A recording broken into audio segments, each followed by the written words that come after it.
Dito po tayo ngayon sa COEX, mga followers, mga viewers, mga friends. At ipapakita ko po sa inyo ang loob nitong COEX. Papasok po tayo dito sa loob para ipakita ko sa inyo kung gaano kaganda ba at bakit dinarayo ito ng mga foreigner. Dito po ay merong Starfield na kung saan ay talagang dinarayo ng mga foreigner. Lahat ng foreigner na pumupunta dito sa Korea ay hindi ito nilalampasan. Talagang pumupunta ito dito. Ayan po ang Starfield. Ito po. Ang ganda po dito mag-video at magpa-picture.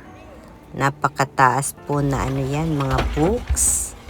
At ito po ay isa sa popular dito sa Korea.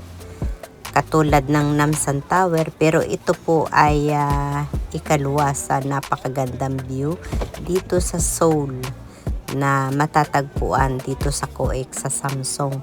At pagpupunta po dito ay line 2 po yan, Samsung.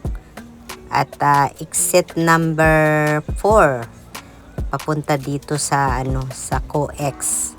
Dito po ay maraming nagpapapicture, magtitik lang ng video. Lahat po ng foreigner ay hindi pinalalampas ang lugar ng ito. Lahat po ay pumupunta dito. At kung kayo po ay pupunta dito sa Korea, kung sino ang gustong mamasyal dito, ayan po, pumunta po kayo dito para maranasan nyo kung gaano kaganda ang magpa-picture at magawa ng video dito sa COEX sa Starfield po. Ito, sa line 2 po yan, line 2, Samsung COEX po. Dito po mismo yan sa Seoul. Napakaganda po ngayon ng view ang ginawa nila. Parating hindi po ganyan ang ang nilalagay sa gitna. Iba't iba. Ngayon po ay ganito o mukha. Mukha po na nilagay nila dyan. At ngayon po ay namasyal ako dito sa dito sa labas. Ito naman po ang ipapakita ko sa inyo ngayon. Itong labas ng COEX. Ito po yung loob kanina ang pinuntahan ko. Ito po yung labas. Kaya pinapakita ko po sa inyo dahil napakaganda po ng view. Ayan po ang view. Napakatataas sa mga building. Nagagandahang building. At dito rin po ay may matatagpuan na napakalaking kamay na talagang picture ng mga foreigner. Ito nga po. Talagang dinarayo yan. Napakaganda kasi dito ng building. Ito po ay Pinakan City dito sa Korea. Kaya lahat ng kagandahan na lang ng view ay andito na. Ayan po, yung kamay na yan, Gangnam Style. Marami po ang foreigner ngayon sa mga oras na ito. Kaya ako ay nagpunta dito at nag-video. Ayan po. Yung mga yung labas ng building, may Starfield na nakalagay yung mga box yung pinuntahan ko kanina.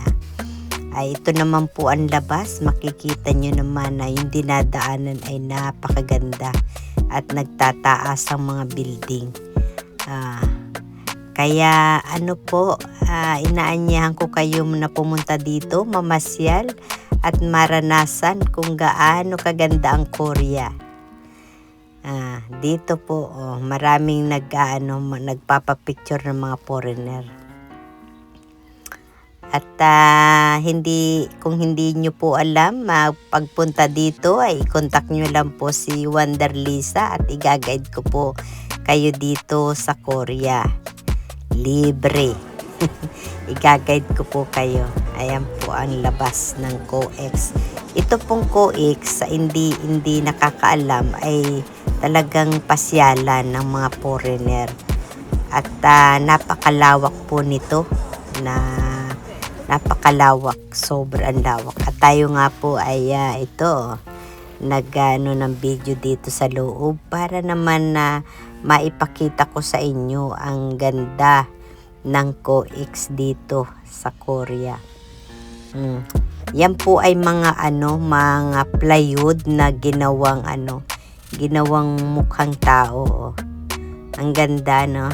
Nung last year hindi po ganyan. Ngayon ay bagong gawa na naman sila sa gitna. Nilagyan nila ng korteng tao yung mga plywood. Kaya ayan po. Ngayon po ay maraming tao. At si Wonder Lisa po ay naisipan na mamasyal dito siyempre. At para ipakita ko sa inyo kung gaano kaganda dito sa Korea. Lalong-lalo na po dito sa COEX. Ayan po, oh.